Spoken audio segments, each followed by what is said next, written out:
Jésus-Christ. Mais est-ce que nous nous rappelons de cette rencontre? Est-ce qu'on se rappelle? Il y a des gens ici qui se sont convertis il y a bien longtemps, qui ont fait cette rencontre il y a bien longtemps. Cette rencontre qui change la vie, qui change toute une existence. Ou une rencontre où on apprend à marcher avec Dieu jour après jour. Oui, cette rencontre fabuleuse.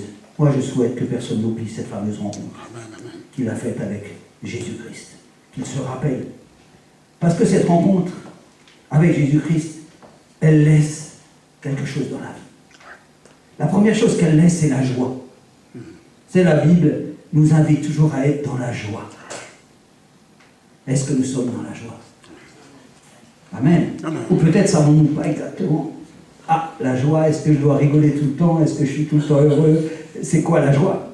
La joie, c'est difficile, hein, parce que des fois, quand je vois des gens, je me dis, ah, ils ne doivent pas être dans la joie. Alors, qu'est-ce qu'est la joie?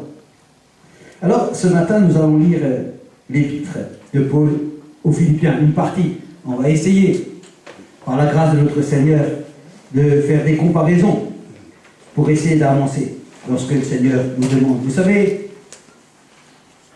la vie avec le Seigneur, elle n'est pas compliquée. Elle est vraiment très très simple. Mais je crois que nous apportons de la complication dans cette vie. Nous sommes de ceux qui compliquent les choses. Et j'aimerais faire un parallèle de Philippiens 4 au verset 4. Alors, Philippiens, c'est une église, hein, c'est l'église de Paul. Paul, dans cette épître, hein, il est en prison et il va écrire une lettre aux Philippiens. Et dans cette lettre, il va dire une multitude de choses. Une multitude de choses. Mais on va s'arrêter sur le verset 4 au verset 9 où il est dit « Réjouissez-vous toujours dans le Seigneur. Je le répète. Réjouissez-vous toujours. C'est pas marqué toujours, mais voilà. Réjouissez-vous. Que votre douceur soit connue de tous les hommes. Le Seigneur est proche. Ne vous inquiétez de rien, mais en toute chose, faites connaître vos besoins à Dieu par des prières et des supplications avec des actions de grâce. Et la paix de Dieu, qui surpasse toute intelligence, gardera vos cœurs et vos pensées en Jésus-Christ. Au reste, frères, que tout ce qui est vrai, tout ce qui est honorable, tout ce qui est juste, tout ce qui est pur, tout ce qui est aimable, tout ce qui mérite l'approbation, ce qui est vertueux et digne de louange, soit l'objet de vos pensées. Ce que vous avez appris, reçu et entendu de moi, et ce que vous avez vu en moi, pratiquez-le, et le Dieu de paix sera avec vous. C'est bien parce que derrière, là, à la fin, il y a marqué une promesse. Il y a une promesse. Et le Dieu de paix sera avec vous. Par contre, en haut, il y a peut-être des conditions aussi. Il y a aussi des devoirs. Hein. Alors, bien entendu, il commence par « Réjouissez-vous toujours dans le Seigneur », je le répète, réjouissez-vous. Paul, dans les circonstances où il écrit à cette église. Il connaît bien cette église. Il a une relation particulière avec les gens de cette église. Et s'il écrit à cette église, c'est parce qu'il aime ces gens. Parce qu'il les aime. Tout simplement, il les aime. Alors il leur écrit pour faire quoi? Pour les fortifier, pour les encourager, pour leur répéter peut-être comment ils doivent se comporter. Et là, le premier sujet qui nous intéresse, c'est « Réjouissez-vous toujours dans le Seigneur ». Je le répète, réjouissez-vous dans le Seigneur. Comment c'est possible? Aujourd'hui, dans le monde où nous vivons, comment pouvons-nous nous réjouir avec le Seigneur? Ou alors, qu'est-ce que c'est de se réjouir avec le Seigneur? Il y a des gens qui sont malades. Il y a des gens qui n'obtiennent pas ce qu'ils veulent. Il y a des gens qui sont insatisfaits de la vie. Il y a toutes sortes d'individus dans ce monde. Et la parole de Dieu nous dit une chose importante, elle nous dit que nous devons nous réjouir. Mais qui donc peut se réjouir? Qu'est-ce que ça veut dire, réjouir? Vous savez, se réjouir dans le Seigneur, c'est d'abord comprendre quelle est la rencontre que nous avons faite. Amen, amen. Parce que les gens de ce monde ont mal compris. Se réjouir, c'est peut-être quand on a obtenu ce qu'on voulait, alors on est content. Hein? Quand on a réussi ça dans la vie, on est content. Hein? Quand ça s'est passé dans la vie, on est content. Quand nos enfants ont réussi, on est content. Quand on a un bon travail, on est content. Quand on est en bonne santé, on est content. Il y a une multitude d'événements qui fait que nous puissions être contents, que nous puissions nous réjouir ensemble. Mais réjouissez-vous dans le Seigneur. Ça démarre bien avant. Ça démarre au moment où on a rencontré Jésus-Christ, où on a connu cette joie avec Jésus-Christ. Si nous sommes dans la joie aujourd'hui, c'est parce que nous sommes d'abord sauvés. C'est parce que nous avons rencontré Christ. C'est pour ça que moi je peux me réjouir tous les jours, parce que mon avenir est assuré. Exactement. Pas les événements de ma vie, mais l'avenir, mon avenir, il est assuré. Parce que Dieu dit, celui qui est dans ma main, qui peut le ravir? Qui peut venir le chercher? Et ça, qui est-ce qui peut me donner cette assurance si ce n'est Jésus-Christ? Alors si nous cherchons à nous réjouir par rapport aux événements de toute notre vie, vous savez, la Bible dit, il y a un seul chemin. Il n'y en a pas deux.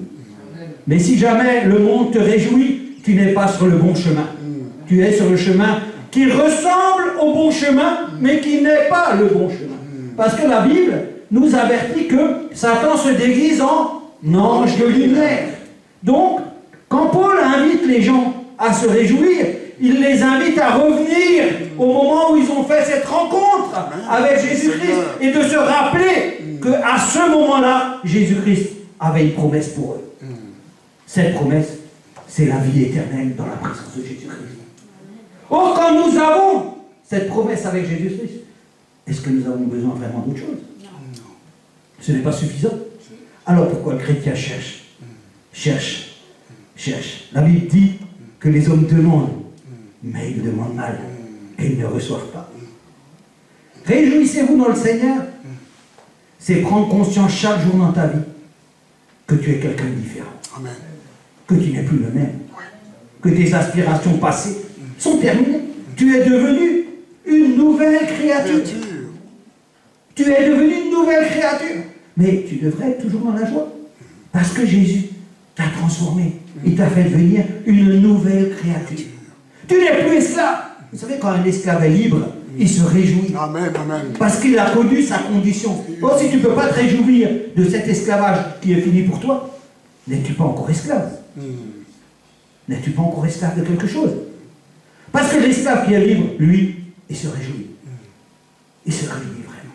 Alors, Paul va inviter l'église aux Philippiens de se réjouir tous les jours dans le Seigneur. Non pas à cause des œuvres qui peuvent être faites, ou des événements de la vie, ou des choses qui se passent, mais de se réjouir d'être tous les jours dans la grâce de notre Seigneur. Amen. Et c'est ça, de se réjouir. C'est vraiment ça que Paul veut nous enseigner, c'est que nous devrions être des chrétiens qui se réjouissent. Si je prends, vous connaissez, je pense tous Samuel. Tout le monde sait qui est Samuel. Samuel, c'est un juge. C'est le dernier des juges. Prophète. Je dois être prophète. Donc, c'est le dernier des prophètes. Samuel, c'est un enfant qui avait été mis à part. C'est un enfant, Anne, sa maman, hein, on se rappelle d'elle, hein, il montait chaque année au temple, hein, et cet homme, Elkana, avait 2 épouses, une qui avait des enfants et une qui n'en avait pas. Et cette femme, elle subissait les moqueries de son adversaire. Tous les jours, chaque année, ça se reproduisait. Et la Bible va dire il y a marqué que Dieu avait permis qu'elle soit stérile. Je comprends que les gens savaient, à cette époque-là, quand quelque chose arrivait, ils avaient du discernement, ils comprenaient qui était l'auteur des choses. Or, à cette époque-là, d'être stérile, c'était quelque chose de vraiment... Je dirais pas bien, hein, je ne veux pas utiliser d'autres termes, mais je veux dire, on comprenait qu'il y avait quelque chose qui n'allait pas quand une femme était stérile. Et ça faisait comme si c'était une honte pour cette femme de ne pas donner un enfant à son mari, et un fils de surcroît. Et vous voyez, cette femme, elle était dans la douleur. Elle pleurait de cette situation. Mais chaque année, elle montait au temple. Et chaque année, son mari témoignait de son amour parce qu'il lui donnait toujours 2 parts. Parce qu'il l'aimait. Et elle s'est mise un jour devant Dieu et elle a prié. Et elle a demandé une seule chose à Dieu, pas 50. Elle ne lui a pas demandé un garçon aux yeux bleus, grand, 1m80, qui allait être en bonne santé pendant les 40 prochaines années. Non, non, elle n'a pas demandé ça. Elle a demandé simplement qu'elle puisse avoir un enfant. Et quand elle est partie, Élie, croyant qu'elle avait vu, elle lui expliquera la situation et puis Élie va lui dire va et que ta prière soit exaucée. Et la Bible va dire son visage changea. Ah, il y a quelque chose qui s'est passé. Son visage a changé à cette femme. Elle a changé. Voyez-vous, cette femme, elle a reçu ce qu'elle avait demandé à Dieu. Elle a reçu. Ça veut dire une chose. Ça veut dire que si je prie Dieu, moi aussi, je peux recevoir. C'est ça que ça veut dire, non? Non? Oui. Patrick? Si je prie Dieu, moi aussi, je peux recevoir quelque chose de Dieu. Si cette femme était stérile, c'est parce que Dieu avait permis qu'elle soit stérile. Exact. Ah, des fois, dans la vie, il arrive des situations que Dieu permet. Amen, amen. Non? Et dès que Dieu permet quelque chose, ah, au secours, Dieu change la situation. Ah, tout de suite, hein. On ne peut pas supporter un instant les situations qui ne nous plaisent pas. Mais des fois, Dieu nous met dans des situations qui ne nous plaisent pas. Néanmoins, cette femme avait regardé à son Dieu. Elle avait regardé Dieu. Et elle avait fait une prière, et cette prière, Dieu l'a exaucée. Vous voyez, quand Patrick il dit à la fin, il dit, oui, et un jour je montrerai la différence entre ceux qui servent Dieu et ceux qui ne servent pas. Ben, cette femme, quand cet enfant est né, vous savez ce qui est apparu? La différence. La différence était là. La différence était là. Vous savez que c'était plus à la gloire de Dieu d'avoir cet enfant à ce moment-là, durant toute cette souffrance, que de l'avoir eu tout de suite. Parce que s'il y a quelqu'un qui a été mis en lumière là, c'est le Dieu Tout-Puissant. Parce qu'il avait privé cette femme d'un enfant, mais au moment où il avait décidé, cette femme avait mis Dieu à la lumière, parce qu'elle avait été exaucée. Voyez-vous comment Dieu nous utilise, et que des fois nous ne comprenons pas toute la manière dont Dieu aimerait nous utiliser. Nous sommes comme un poisson qui sort de l'eau et qui nous débat au lieu de faire confiance à Dieu. Alors cette femme, bien entendu, elle va avoir cet enfant.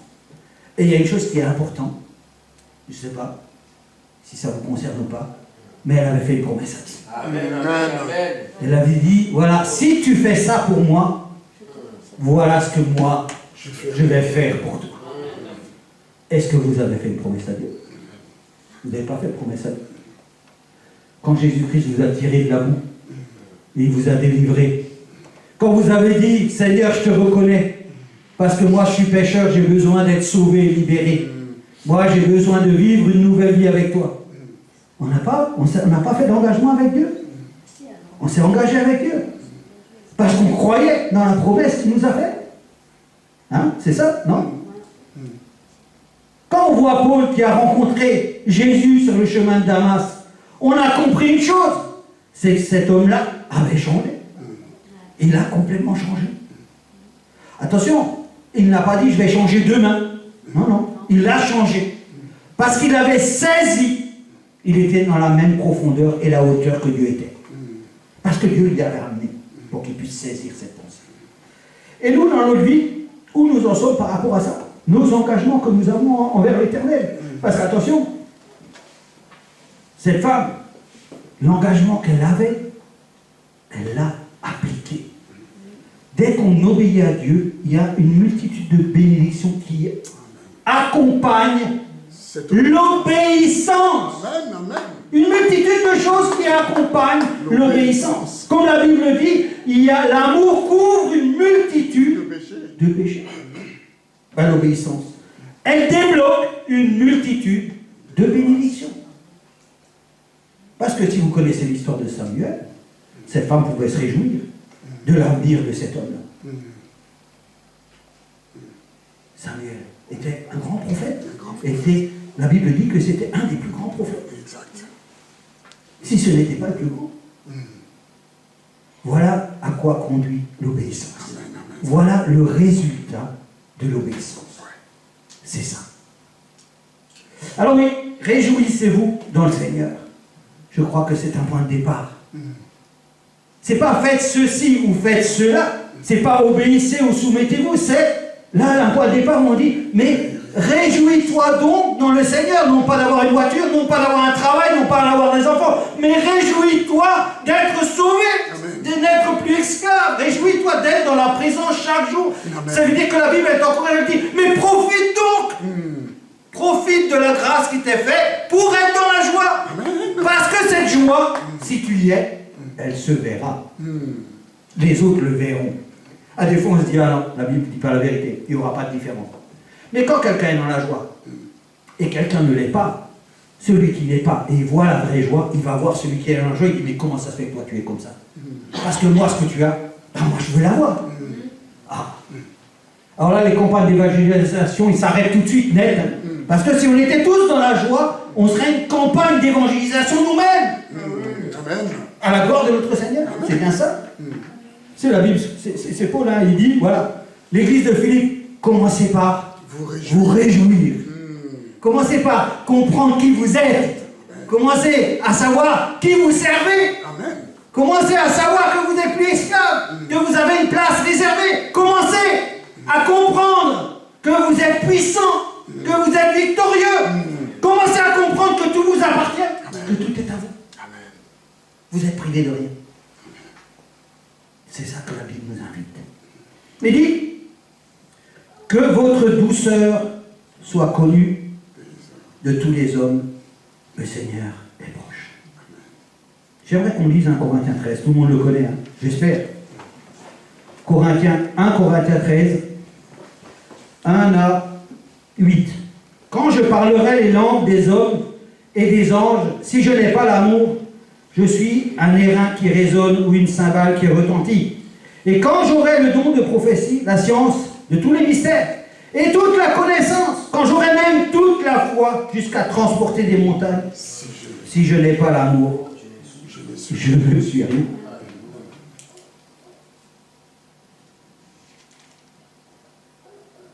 Et quand je distribuerai tous mes biens pour la nourriture des pauvres, quand je livrerai même mon corps pour être brûlé, si je n'ai pas l'amour, cela ne sert à rien. L'amour est patient. Ça vous parle? L'amour est patient. Quand on dit l'amour est patient, je me remets dans le cycle. L'amour est patient tous les jours. Seigneur, je me lève ce matin, j'aimerais être patient. Ce matin, j'aimerais être patient. Ben, je me lève mardi et je dis, Seigneur, ben, mardi là, ben, j'aimerais être patient. Parce que tout ça, c'est quelque chose qui doit nous accompagner chaque jour. Ce n'est pas quelque chose qu'on doit savoir. De savoir que l'amour est patient, ça ne sert à rien. Mais rien du tout. De savoir que l'amour est patient, ça ne sert à rien du tout.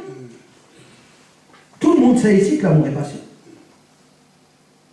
Tout le monde sait que l'amour est patient. Il est plein de bonté. Ah, l'amour est plein de bonté que je peux manifester chaque jour. Parce que je suis dans la joie. N'oubliez pas, hein, chaque jour je suis dans la joie. Chaque jour, je me lève et je suis dans la joie. Parce que ma préoccupation, c'est pas l'argent. Parce que ma préoccupation, c'est pas mon travail. Parce que ma préoccupation, c'est pas les choses du monde. Mais ma préoccupation, comme a été dit dimanche dernier, c'est d'être au service de notre Seigneur. C'est bien ça ma préoccupation, non? C'est d'être à la gloire de ce Dieu que je sers. À la gloire du Dieu. Hein? Vous êtes comme une ville au-dessus d'une montagne et vous éclairez. Ah, l'amour n'est point envieux. Moi, quand je me lève la journée, je peux voir tout ce que je veux. Je suis envieux de personne. Amen, amen. Vous savez pourquoi je suis envieux de personne? Parce que j'ai tout. Amen. Parce que j'ai ce qui est meilleur. Parce que j'ai ce qui est plus beau. Oui. Parce que mon regard, il n'est pas sur les choses du monde, mais il est sur Jésus-Christ. Mais si je tourne mon regard vers les choses du monde, ah, peut-être je vais devenir envieux. Mais je veille. On le verra plus tard. L'amour ne se vante point. Il ne se vante point. Il ne s'enfle point d'orgueil. Il ne fait rien de malhonnête. Il ne cherche point son intérêt.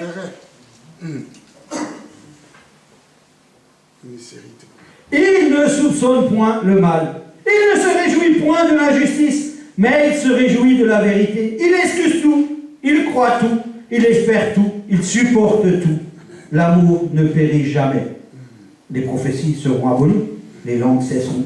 La connaissance sera abolie, car nous connaissons en partie et nous prophétisons en partie. Je vais au dernier verset. Maintenant donc, de ces trois choses demeurent la foi, l'espérance, l'amour, mais la plus grande de ces choses, c'est l'amour. Et je crois que ça, c'est que votre douceur soit connue de tous les hommes. Le Seigneur est proche. La douceur, c'est comme l'amour. Parce que quand on est doux, c'est qu'on est patient, c'est qu'on aime, c'est qu'on ne se vante pas, c'est qu'on ne se met pas en premier, c'est qu'on n'est pas malhonnête, c'est qu'on ne se réjouit pas du malheur des autres. Si ça, c'est dans la Bible, qu'est-ce que nous dit la Bible? La Bible est là pour notre instruction. C'est bien ça, hein? Elle nous enseigne et nous instruit. Or, l'amour, vous avez vu, hein, il y a la foi dedans. De ces trois choses, quelle est la plus grande? C'est l'amour. Si nous n'avons pas l'amour, nous n'avons rien. Alors je crois que quand je me réjouis avec le Seigneur, d'être avec le Seigneur, je dois considérer tout ce que le Seigneur apporte dans ma vie. Parce que s'il apporte quelque chose, c'est bien l'amour. Parce que l'amour a été manifesté par notre Dieu. Notre Dieu, la parole dit que Dieu a manifesté son amour à travers Jésus-Christ, notre Sauveur, qui a donné sa vie sur la croix pour nous tous qui sommes là, qui reconnaissons que nous avions besoin d'un Sauveur. Et si l'amour fait partie de notre vie de tous les jours, alors nous sommes sur le bon chemin. Mais dans ce monde, c'est difficile, hein, de se lever tous les jours dans la joie et dans l'amour. Hein. Ne vous inquiétez de rien, mais en toute chose, faites connaître vos besoins à Dieu. Ça, c'est ce que Anne a fait. Hein. Anne, chaque année, elle montait au temple. Elle a dit, ah non, cette année, j'y vais pas parce que l'année dernière, Dieu ne m'a pas exaucé. Je ne vais pas cette année. Parce que ce Dieu-là, c'est pas un bon Dieu. Non, vous savez, avec Dieu, il faut de l'humilité. Quand on demande quelque chose, il y a une chose qu'il faut savoir faire, c'est attendre la réponse. Il ne faut pas demander et donner la réponse. Non. Non. Quand on demande quelque chose à Dieu, on attend la réponse de Dieu. Pourquoi? Parce que Dieu est Dieu. Amen. Parce que Dieu est au-dessus de toutes choses. Mais nous n'avons pas. Combien de chrétiens arrivent et disent, ah, j'ai demandé à Dieu, mais il n'a pas autorisé. Il n'a pas permis, hein? Il n'a pas permis. Non, non. Il faut attendre la réponse de Dieu. Attendre la réponse de Dieu. Attendre que Dieu te parle. Parce qu'il y a une chose que vous devez savoir, c'est que Dieu parle. Eh oui, c'est tellement basique ce qu'on est en train de dire. Mais Dieu est un Dieu qui parle à ses enfants. C'est quelqu'un qui répond. La Bible dit, quand le juste crie à moi, je ne tarde pas à accomplir. Même dans Malachie, il dit, avant ils parlaient, ils attendaient. Maintenant quand ils parlent, je réponds tout de suite. Ne vous inquiétez de rien. Ça veut dire que le gars qui se lève, la première chose qu'il fait, c'est qu'il s'inquiète. Il s'inquiète de son avenir, il s'inquiète de sa nourriture, son travail, son rôle, je ne sais pas quoi. Mais la Bible, là, elle nous donne un conseil. Elle dit, d'abord, vous devez vous réjouir. Réjouissez-vous. Ah, quand tu es dans la joie, je ne crois pas que l'inquiétude puisse forcer le passage. Mais si l'inquiétude et l'amour est là, comment s'inquiéter? Comment s'inquiéter? Or, si cette parole nous est rappelée, c'est forcément parce qu'on s'inquiète. C'est parce qu'il y a quelque chose qui ne va pas. Là, la Bible dit, ne vous inquiétez de rien, mais en toute chose, Faites connaître vos besoins à Dieu par des prières et des supplications, avec des actions de grâce. Mais ça, la dernière phrase, personne ne la connaît. Personne ne connaît les actions de grâce. Qu'est-ce que c'est? C'est quoi les actions de grâce? Est-ce qu'on fait des actions de grâce? Est-ce qu'on fait des actions de grâce? Hein? On remercie le Seigneur. Et il n'y a pas d'autre chose, on peut faire plein de choses. Des actions de grâce. Des actions d'amour. Hein? Vous savez, Anne, elle a fait une action de grâce, elle a dit, hey, Seigneur, si tu me donnes cet enfant, moi, je vais te le redonner. Elle a donné, hein. Elle a donné, hein. La Bible dit, elle l'a prêté. Mais elle l'a donné. Elle a donné quelque chose qui était le plus cher de sa vie, Anne. Elle n'a pas donné de l'argent. Hein. Elle ne s'est pas mise à genoux dans un coin. Quoique, elle a adoré Dieu. Et elle a remercié Dieu. On a la prière de Anne dans Samuel 2. Mais elle a donné son fils pour le service de ce Dieu. Vous savez, quand on donne un fils pour le service de Dieu, c'est qu'on considère Dieu. C'est qu'on connaît Dieu. On sait de quoi Dieu est capable. Est-ce que vous savez de quoi Dieu est capable? Est-ce que vous connaissez celui que vous servez? Est-ce que vous savez de quoi il est capable? Revenons aux réjouissances. Dieu a manifesté son amour envers nous à travers Jésus-Christ. Vous voyez de quoi il est capable? Dieu était capable de donner son fils pour toi. Voilà jusqu'où il est allé. Il a donné la vie de son fils, qui lui était saint, parfait, qui vivait avec lui dans les cieux. Il l'a donné pour toi. Voilà ce que Dieu est capable de faire dans ta vie. Et s'il a donné son fils pour toi, imagine-toi qu'est-ce qu'il peut faire derrière encore. Amen, amen. Imagine-toi. Parce qu'il y a une chose que vous devez savoir, votre Dieu ne gaspille rien. Amen. Il ne gaspille rien. Rien. Quand Dieu fait quelque chose, il va jusqu'au bout. Alors s'il a donné son fils pour toi, imagine-toi toutes les bénédictions qui sont en réserve pour toi. Tellement il t'aime ce Dieu-là. Parce que la plus grosse manifestation de Dieu envers toi, c'est son amour. C'est la Bible dit, c'est parce qu'il nous a aimés. Il nous a aimés, alors que nous ne méritions rien. Alors, et là il y a une promesse qui dit, si on se réjouit, si on s'aime dans l'amour, et l'on ne s'inquiète pas, et on croit que Dieu est avec nous tous les jours, il y a une promesse, c'est la paix de Dieu. La paix de Dieu. Pas n'importe quoi, pas la paix du monde, pas la paix à droite ou à gauche, non, il y a marqué, et la paix de Dieu qui surpasse, qui est au-dessus de toute intelligence, toute sagesse, toute connaissance, tout ce qu'on veut, qui est au-dessus. Elle gardera vos cœurs et vos pensées. Alors là, je me suis arrêté parce que je me suis dit, pourquoi les cœurs et les pensées? Vos cœurs et vos pensées. Elle les gardera pour que vous ne soyez pas inquiets. On ne va pas rentrer dans les cœurs et les pensées maintenant. Mais ça, c'est une promesse. Je ne sais pas si elle a été faite pour vous, mais pour moi, elle a été faite. Moi, je la prends. Elle m'appartient. Ça m'appartient. J'ai le droit de la prendre. La paix de Dieu qui surpasse toute intelligence gardera vos cœurs et vos pensées en Jésus-Christ. Elle les gardera en Jésus-Christ. Pourquoi il dit ça? Parce qu'ils savent très bien, Paul sait très bien, que si nos pensées et nos cœurs ne sont pas gardés par Jésus-Christ, ils vont se perdre. Amen. Et cette promesse, elle est faite pour ça. Elle est faite pour te rassurer, pour te dire, Dieu va garder tes pensées. Pas toi-même, parce que toi tu ne peux pas. Tu ne peux pas, toi, garder tes pensées. Tu ne peux pas garder ton cœur. Mais l'Éternel, lui, il peut. Alors il fait cette promesse et dit, voilà, moi je te promets que je vais garder ton cœur et tes pensées en Jésus-Christ. Parce que les pensées et le cœur doivent se trouver en Jésus-Christ. Pas ailleurs. Hein. Pas à se balader dans le monde. Là. Pas à regarder la télé 24 heures sur 24. Hein. Un jour on parlera du temps. Tout le temps qu'on gaspille. Vous allez voir, hein, c'est beaucoup. Il y a au moins 23 heures, 59 minutes et 59 secondes sur 24.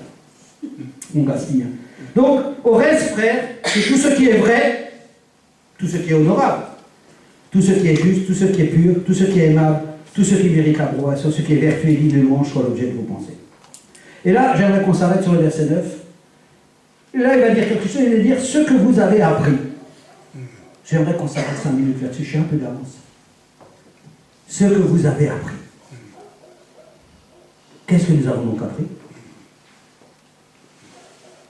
Vous savez, un enfant, quand il naît, il y a une chose qu'il ne sait pas faire.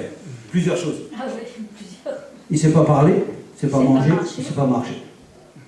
Et moi, je vois toujours les moments, quand le bébé commence à marcher, ils sont tous dans la joie. Il dit, ah, il a commencé à faire ses premiers pas. Et on voit quelque chose qui s'est passé. Hein. Vous savez pourquoi il marche? Parce qu'on lui a appris à marcher. Hein, on l'apprend à trouver sa stabilité, puis à un moment donné, il marche tout seul. Il mange tout seul. Il fait plein de choses tout seul. Vous savez pourquoi? Parce qu'il a regardé, il a regardé ses parents, il regarde un peu ses parents, il regarde comment font ses parents. Hein. Et plus il regarde ses parents, plus il ressemble à ses parents. Eh oui. Eh, c'est le modèle, hein. Vous savez pas ça? Des fois, vous ne voyez pas vos enfants faire des choses que vous avez faites. Ou alors des fois, on se dit, ah ouais, et tu vois, ça, il tient ça de toi, et ça, il tient ça de moi. Et ceci, c'est là. Et je veux dire, l'apprentissage, c'est au moment où on rencontre Christ. Quand on rencontre Christ, on apprend. On apprend. Et c'est facile à dire comme ça, on apprend. Parce qu'on a le sentiment qu'on est peut-être sur le chemin et qu'on a tout appris. Mais vous savez, apprendre, c'est voir. Apprendre, c'est voir. C'est comme quand Jacques parle de la foi et des œuvres. Vous savez, aujourd'hui, c'est facile. Hein. Quelqu'un se lève et dit, moi j'ai la foi. Moi j'ai la foi. T'as la foi, Mireille? Moi aussi j'ai la foi. T'as la foi? Alors Jacques va dire, mais bon, si t'as la foi. Où sont les œuvres? Montre-moi tes œuvres. Hein? Parce que souvent, hein, on dit que les œuvres, hein, c'est pas ce qui sauve. Hein? Dans la Bible, hein, on dit c'est la foi qui sauve. Hein? On dit les œuvres, ils ne sauvent pas. Hein? Les œuvres, ça ne sauve pas. Hein? Les œuvres, ça ne sauve pas. Sauf quand il y a la foi. Il faut qu'il y ait des œuvres. On est d'accord que les œuvres ne sauvent pas. Mais si les œuvres ne sauvent pas, alors il n'y a que la foi. Non? Si les œuvres, ils ne sauvent personne. Ah oui, il n'y a que la foi. Alors tout le monde se lève et dit, moi j'ai la foi. Ah, mais si la foi, elle ne produit pas d'œuvre, alors la Bible dit que si la foi ne produit pas d'œuvre, elle est morte. Non? Ça veut dire qu'il n'y a pas de foi. Bon, alors ça veut quand même dire que s'il y a des œuvres quelque part, il y a un peu de foi ailleurs. Non? Ça veut quand même dire que si je vois des œuvres, ça vient bien de la foi. Vous savez, la foi, c'est le point de départ de l'œuvre. C'est si je crois, si je manifeste mon amour, si je me réjouis, on verra la différence. Donc c'est la foi. Hein? Mais l'autre va voir les œuvres de cette foi. Hein? C'est ça, hein? C'est ça. Donc, apprendre, moi j'aime pas ces mots parce que dans apprendre on peut tout mettre. Et puis tout le monde peut apprendre. Vous voyez, ça me gêne parce qu'il n'y a pas de différence. Il n'y a pas de différence. C'est comme quand quelqu'un lève la main et dit, mais moi j'ai la foi. Mais tout le monde a la foi. Je sors dehors, t'as la foi? Mais oui, je crois. Il y en a qui croient en Jésus-Christ, d'autres qui croient dans le chemin de fer, d'autres qui croient dans je ne sais pas quoi. Il y a plein de gens qui croient. Moi je crois en Jésus-Christ. Je ne crois pas en autre chose. Mais quand je crois en Jésus-Christ, il faut bien que ça se manifeste par quelque chose, non? Non? Mais si je crois en Jésus-Christ, et je me réjouis, et je vis dans l'amour, et je ne m'inquiète pas, ça manifeste bien ce que je crois. Mais en plus, ça manifeste ce que j'ai appris. Parce qu'au jour de ma rencontre avec Christ, j'étais ignorant. Oh, pour apprendre, il fallait que j'aie le Saint-Esprit qui me dirige et me conduise. Parce que si le Saint-Esprit nous a été donné, c'est bien pour avancer, c'est bien pour nous montrer le chemin. La Bible dit qu'il nous rappellera. Il nous rappellera. Il y a marqué, pas il nous rappellera sans cesse, mais il nous rappelle sans cesse. Parce que nous sommes des gens oubliés. Des gens qui oublions. Vous savez, on vient à le culte, le lundi ça commence. Il y en a lundi qui partent en vacances. Non, parce que là, il va falloir que ça dure un peu plus longtemps pour que vous vous rappeliez. La parole de Dieu et le Saint-Esprit nous dirige et nous rappelle toutes les choses que cette parole nous dit. Et Paul va dire, ce que vous avez appris, il va les interpeller. Parce que Paul, quand il est venu et a créé cette église, c'est lui qui leur a appris la parole de Dieu. C'est lui qui leur a appris. Lui, il est venu, il a témoigné. Vous savez, il est venu, pas avec des grands livres, 12 tomes et 22 volumes, non. Il est venu, il a dit, moi j'ai rencontré Jésus-Christ. Et ces gens-là, ils doivent retenir tous les enseignements que Paul avait à ce moment-là donnés. Comme vous, qui êtes là ce matin, qui peut-être pensez que c'est un jour normal. que peut-être c'est un dimanche normal. Un dimanche comme tant d'autres du dimanche. Mais ce n'est pas un dimanche normal. Aucun jour de la vie est un jour normal. Chaque jour de la vie est un jour que Dieu te fait grâce. Amen, amen. Chaque jour. Parce que chaque jour de la vie que Dieu te fait grâce, tu ne mérites rien. Rien. Mais lui, Dieu, dans sa bonté, dans sa grâce, il rajoute une journée à ta vie. Amen. Et des fois, quand tu penses, tu dis, mais qu'est-ce que j'ai fait aujourd'hui pour honorer mon Dieu? Et tu vois que c'est une journée cachée. Une journée où tu as négligé ce grand salut. Eh oui, une journée de négligence. Parce que ce jour que Dieu avait rajouté pour toi, c'était pour qu'il soit glorifié. Pour que lui soit mis à la lumière. Mais peut-être toi, tu avais d'autres projets qui n'étaient pas les mêmes projets de Dieu. Alors à ce moment-là, quand nous voyons que nous gâchons jour après jour, nous comprenons que nous n'avons pas appris encore grand-chose. Parce que si nous avions appris, celui qui a appris ne recommence pas 20 fois les mêmes bêtises. Celui qui a appris, il réfléchit. Parce que c'est Dieu qui renouvelle ton intelligence chaque jour. Alors oui, Paul va dire, faites attention à tout ce que vous avez appris. N'oubliez pas tout ce que je vous ai appris. Et il va dire, est-ce que vous avez reçu? Qu'est-ce qu'ils ont donc reçu? La Bible dit, ce que vous avez appris, reçu, entendu de moi, et que vous avez vu en moi. Ah. Vous voyez, il y a 5 thèmes là-dedans qu'on pourrait approfondir. Ces gens-là, vous savez, Paul qui est venu dans leur pays, c'est la grande grâce de Dieu. Que Dieu a manifesté son amour pour ces gens-là. Parce que là où Paul est allé, et là où il n'est pas allé, ben il n'est pas allé. Mais là, Dieu l'avait envoyé chez eux. Et vous savez, les gens ne comprennent pas la grâce et l'amour de Jésus-Christ. Parce que s'il a ouvert une église ici, tous ces gens-là autour, là, ils devraient plier le genou et remercier Dieu qu'il y a une église ici. Amen, amen. Parce qu'ils ne savent pas que le salut a été venu à leur porte. Mais peut-être que le jour où on sera tous ensemble, il leur posera la question. Mais quand on a implanté l'église à Hillefleur, vous faisiez quoi, vous? Les gens diront, mais on n'a vu personne. Comment vous avez vu personne? Mais on avait vu une église à Hillefleur. Mais cette église qu'on a mis ici, ah, on ne l'a pas mis là-bas. Pourquoi les gens sont différents? Il y a des grâces qui sont faites. Il y a beaucoup de grâces qui sont faites. Et nous sommes négligents de toutes ces grâces qui sont faites.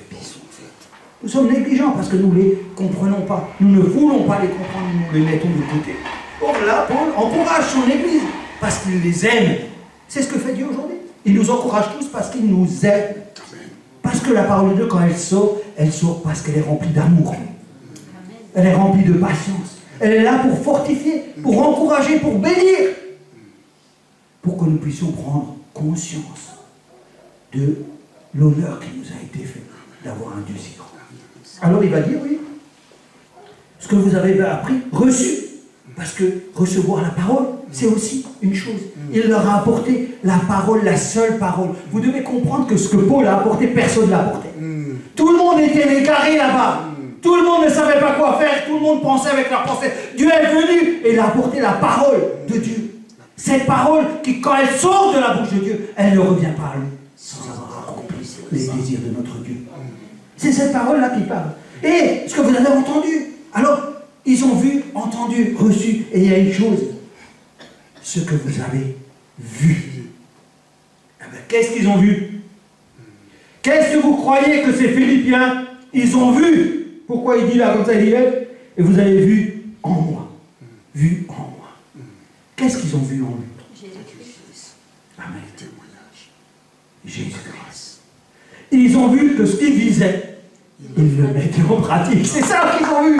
C'est ça qu'ils ont vu parce que Jésus est parti, il a dit, moi je vais prêcher Jésus-Christ. Mais Jésus-Christ ressuscité. Oui, que Jésus-Christ ressuscité. Il n'a rien rajouté. Il a dit, moi je vais prêcher Jésus-Christ. Mais Jésus-Christ ressuscité. Et eux, ce qu'ils ont vu, ils ont vu que tout ce qu'il disait, ça faisait partie de sa vie. Quand il disait des choses, c'était lui. Dans tout ce qu'il faisait. Ils l'ont vu partout, guérir des malades, travailler, pas travailler, tout. Ils ont tout vu chez cet homme-là. Et Paul il peut leur dire ce que vous avez vu. Parce que lui sait que tout ce qu'il faisait, il était dans la vérité absolue. Amen. D'ailleurs, il dit dans Philippiens, il dit, vous devez devenir mes imitateurs. Et donc, c'est ça que nous devons retenir aujourd'hui dans notre vie, dans ce monde où nous vivons. Je crois que nous ne devons pas perdre notre regard sur les choses de Dieu. Aujourd'hui, il y a trop de distractions dans ce monde. Le temps est bâclé, les choses sont négligées. Regardez combien on est dans cette salle. Les gens n'y sont plus. Ils sont à leurs vacances, à leurs projets, à leurs affaires. C'est comme ça que la Bible annonce la fin du temps. Quand elle parle de la fin du temps, elle dit les gens s'occupaient. Ils faisaient leurs projets, leur vie. Et un jour, c'est tombé. C'est tombé. Mais nous sommes un petit peu, qui avons été réservés, mis à part. Et nous devons prendre conscience que le monde ne peut pas changer si nous ne devenons pas nous-mêmes des lumières. Il ne faut pas se cacher derrière les campagnes d'évangélisation. Il ne faut pas se cacher devant le fait que je vais le dimanche au culte. Ça, c'est pas ça.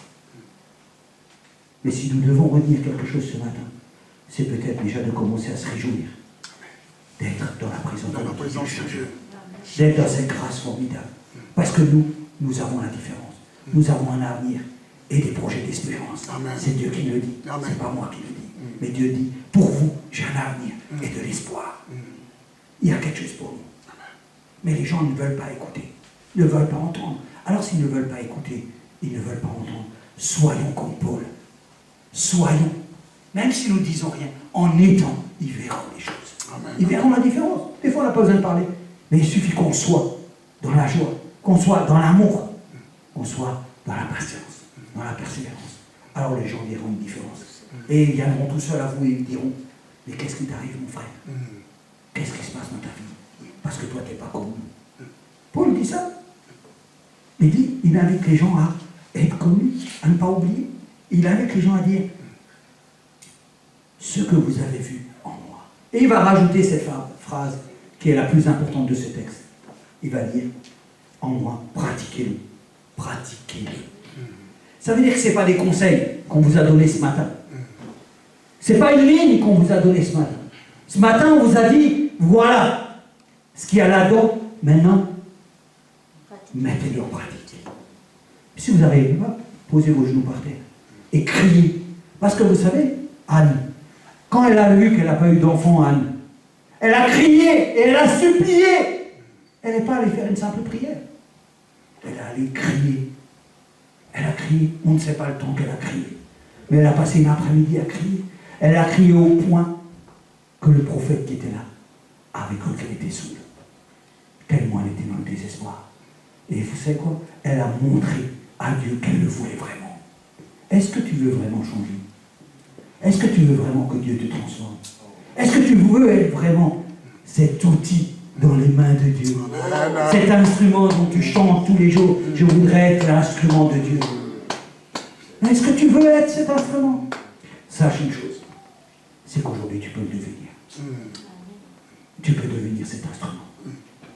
Tu peux le devenir. Si tu veux être l'instrument de Dieu, tu seras un instrument pour Dieu. Parce qu'un instrument de Dieu, ça glorifie notre Dieu. Et il te l'accordera avec tout ce qui va. Alors oui, c'est ça qu'il faut dire. Parce que la Bible dit une chose, et j'aimerais terminer par Jacques. Jacques, chapitre 1, au verset 22. La parole dit, mettez en pratique la parole et ne vous bornez pas à l'écouter en vous trompant. En vous trompant, elle précise, en vous trompant vous-même par de faux raisonnements. Voilà pourquoi les pensées doivent être gardées en Jésus-Christ. Parce qu'il y a des faux raisonnements qui arrivent ici, dans la tête, et qui te font penser que tu es dans le bon chemin, alors que tu es dans le mauvais chemin. Vous n'avez pas compris que Satan se déguise en ange de lumière? Vous n'avez pas compris que la Bible dit vérifiez les esprits parce qu'il y a plusieurs esprits. Mais il y en a un seul qui témoigne de l'amour de Jésus-Christ. C'est pour ça que la Bible dit tous ceux qui témoignent que Jésus-Christ est mort et ressuscité, ceux-là, vous les reconnaîtrez. Ne vous bornez pas à écouter la parole de Dieu. Des fois, j'ai l'impression que nous tous, nous nous bornons à ne qu'écouter la parole de Dieu. La parole de Dieu est puissante. C'est comme une épée à double tranche. Dieu nous a donné un esprit de puissance et de force. Pas de faiblesse. Pas de capitulation. Non, elle ne nous a pas donné un esprit comme ça. Nous ne sommes pas des petits. Nous sommes des grands, dans le royaume de Dieu. Et nous devons en prendre conscience aujourd'hui, parce que demain peut-être, il est trop tard. Alors j'aimerais ce matin vraiment vous encourager à prendre conscience. Il n'y a rien de triste dans ce que je dis. Vous savez, ce qui est bien avec Dieu, c'est que Dieu, chaque fois qu'il veut dire quelque chose, il va prévenir son peuple. Dieu parle toujours avec son peuple. Communique toujours. Et il dit les choses. Il dit. Il dit. Les prophètes qu'il y avait à l'époque, quand il y avait Anne, il y avait Élie, c'était le prophète qui avait ses 2 fils. Vous connaissez l'histoire de ces 2 fils? Ils n'ont pas réussi dans la vie. Dieu est venu, il a dit, bon, tes 2 fils, on va classer cette affaire. L'affaire s'est classée. Pourtant, il l'avait prévenu. Il l'avait prévenu, il était venu le voir, il a dit, écoute tes fils, regarde ce qu'ils font. Toutes les offrandes. Ils avaient commis un très grand péché devant Dieu, en prenant les offrandes et tout ça, et en couchant avec des femmes, tout ça, toutes ces choses-là. Ils n'ont pas réussi. Et pourtant, est-ce qu'ils n'étaient pas à la meilleure place? Ils étaient à la meilleure place. Ils étaient à la meilleure place. Ils étaient à la meilleure place. Mais les fils de Samuel n'ont pas réussi non plus. Il était aussi à la meilleure place.